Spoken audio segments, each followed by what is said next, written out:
Be ready. 5 seconds.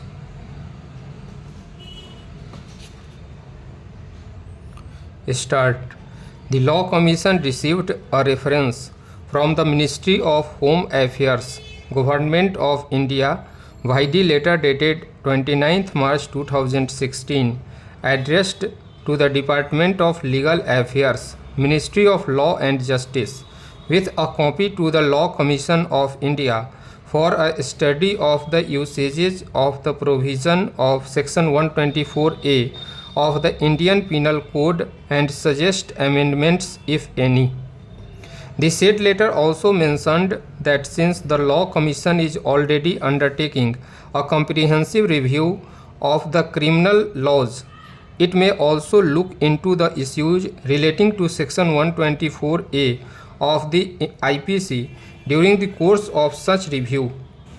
Here, it is also pointed out that by the letter dated 7th July 2010, the then Home Minister made a reference to the then Law Minister for a comprehensive review of the criminal laws by the Law Commission of India, and accordingly, the Department of Legal Affairs sent this reference to the Law Commission by the letter dated 14th June 2013 for a comprehensive review of the criminal laws.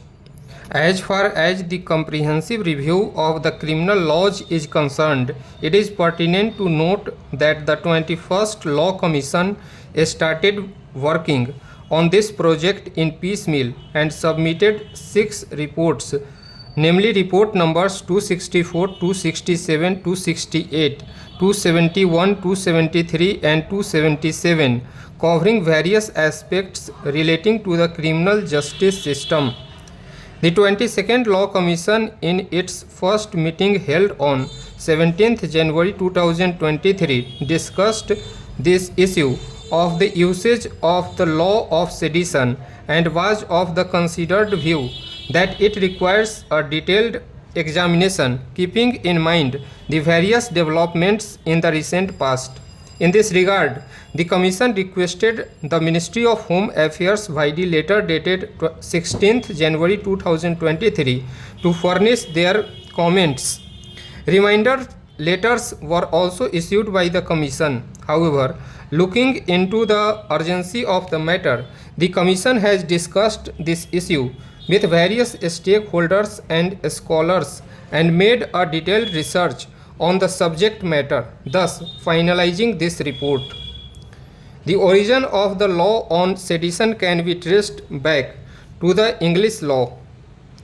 In feudal England, sedition comprised those libels and slanders that would alienate the rulers from their subjects.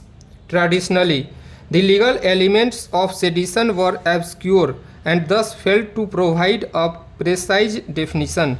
The offences which would now be classified as sedition were prosecuted, and treason or under scandalum magnatum or even under martial law. At the end of the 16th century, a newer connotation for the term sedition began to emerge, the notion of inciting by words or writings disaffection towards the state or its constituted authority.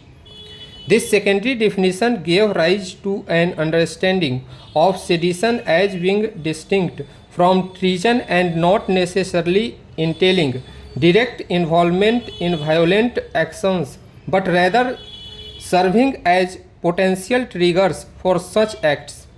Even though the rights to be included in the Constitution were considered to be fundamental and enforceable by the courts, the Constituent Assembly members very well realized that these rights cannot be absolute.